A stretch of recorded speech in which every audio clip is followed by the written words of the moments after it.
Bom dia a todos que estão aqui presentes, a quem nos acompanha. Bora falar de Franca, bora falar de Brasil, porque para defender golpista e presidente internacional a gente já teve.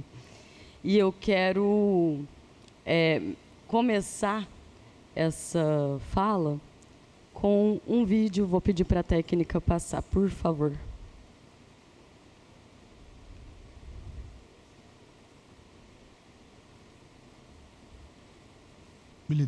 Nesse momento que a atenção da imprensa está voltada quase que exclusivamente para o Covid e daqui a pouco para a Amazônia, o general Mourão tem feito aí os trabalhos preparatórios para que a gente possa entrar nesse assunto da Amazônia um pouco mais calçado, mas não é isso que eu quero falar. A oportunidade que nós temos, que a imprensa não está nos dando um pouco de alívio nos outros temas, é passar as reformas infralegais de desregulamentação, simplificação, todas as reformas que o mundo inteiro, nessas viagens que se referiu o Onyx, certamente cobrou dele, cobrou do Paulo, cobrou da Tereza, cobrou do Tarcísio, cobrou de todo mundo, da segurança jurídica, da previsibilidade, da simplificação. Essa grande parte dessa matéria, ela se dá em portarias e normas dos ministérios que aqui estão, inclusive o de meio ambiente, e que são muito difíceis, e nesse aspecto acho que o meio ambiente é o mais difícil de passar qualquer mudança infralegal em termos de instrução normativa e portaria, porque tudo que a gente faz é pau no judiciário, no dia seguinte.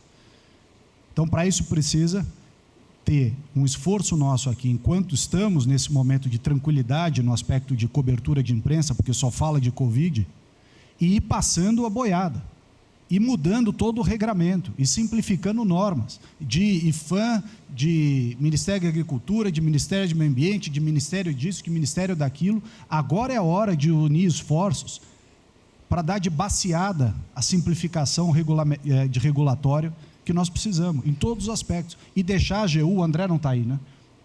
E deixar a AGU de stand-by para cada pau que tiver, porque vai ter. Essa semana mesmo nós assinamos uma medida a pedido do Ministério da Agricultura, que foi a simplificação da lei da Mata Atlântica para usar o Código Florestal. Hoje já está nos jornais dizendo que vão entrar com ações judiciais e ação civil pública no Brasil inteiro contra a medida. Então, para isso, nós temos que estar com a artilharia da AGU preparada para cada linha que a gente avança ter uma coisa. Mas tem uma lista enorme em todos os ministérios que têm papel regulatório aqui para simplificar. Não precisamos de Congresso. Que coisa que precisa de Congresso também, nesse fuzuê que está aí, não vamos conseguir aprovar. Agora tem um monte de coisa que é só parecer, caneta. Parecer, caneta. Sem parecer também não tem caneta, porque dar canetada sem parecer é cana. Qual?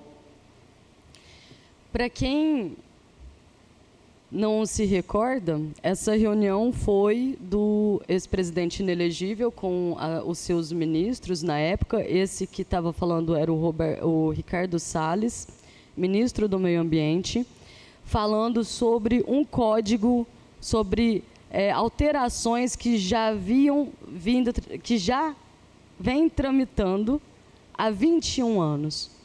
E aí, nesta última semana, nós tivemos uma aprovação na calada da noite, quase 2 horas da madrugada.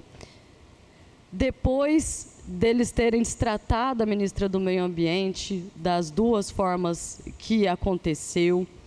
E o que agora a gente está vendo acontecer? Eles não conseguiram fazer tudo o que queria, como disse o ministro do inelegível, passar de baseada, aproveita essa distração, esse fuzuê. Para quem não lembra, era o fuzuê da compra das vacinas, que o inelegível ex-presidente já estava na 4ª rejeição. Esse meio, né, a leite condensado, prótese-peniana, toda aquela gastança, né, os Viagras. E eles tentaram passar essa baciada, fortaleceram o Congresso, e agora acabaram de aprovar essa lei.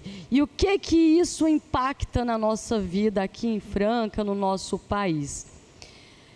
As obras de grande impacto, elas não serão fiscalizadas antes de acontecer. Primeiro, afrouxou tanto que para poder fazer obras de grande impacto na Amazônia, nas áreas de preservação da Mata Atlântica, do Cerrado, inclusive aqui, né, nossa região, que é um dos biomas mais desmatados e defasados que a gente tem hoje, eles precisam apenas de uma autodeclaração. Olha que bacana. A pecuária, a agropecuária, que é um dos maiores desmatadores, pode ir lá fazer uma declaraçãozinha. Não, aqui ó, o impacto econômico vai ser esse, a gente só vai desmatar essa região. E eles mesmos vão poder se resolver sem passar antes pelo órgão de controle do meio ambiente.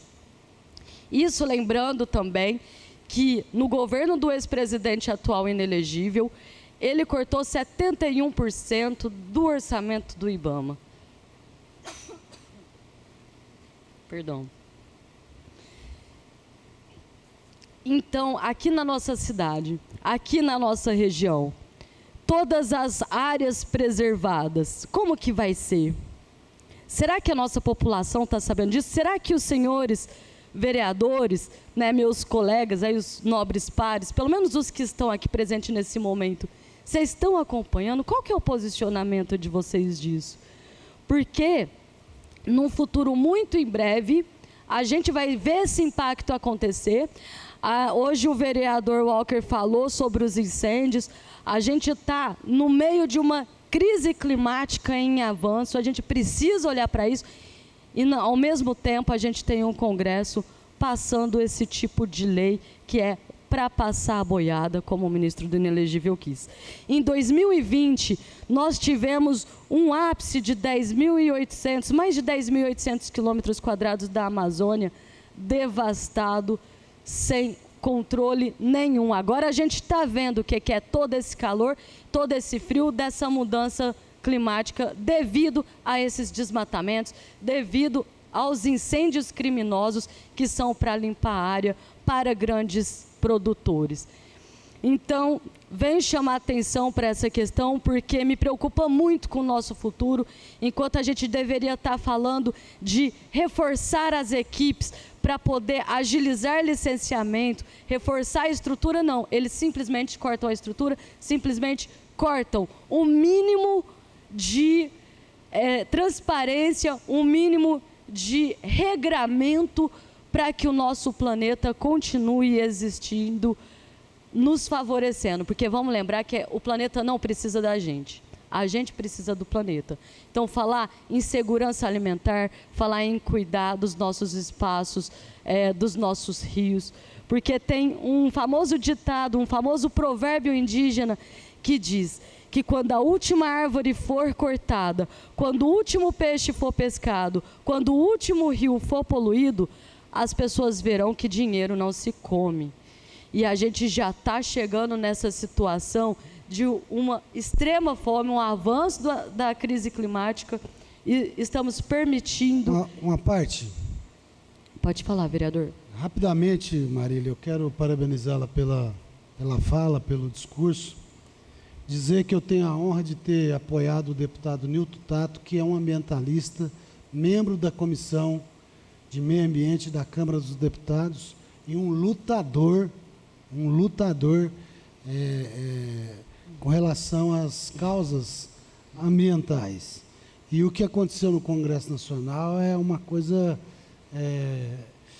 sem precedentes, né? Porque isso pode comprometer o futuro do país.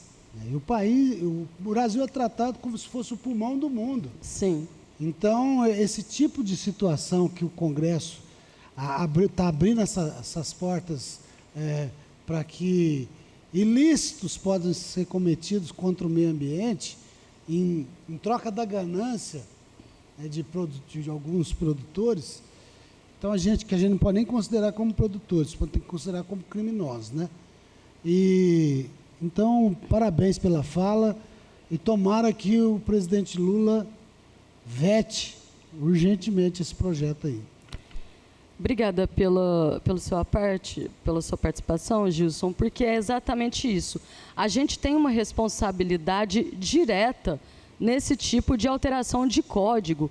Os nossos parlamentares estão lá, e os que estão votando a favor estão com interesse nos seus próprios bolsos.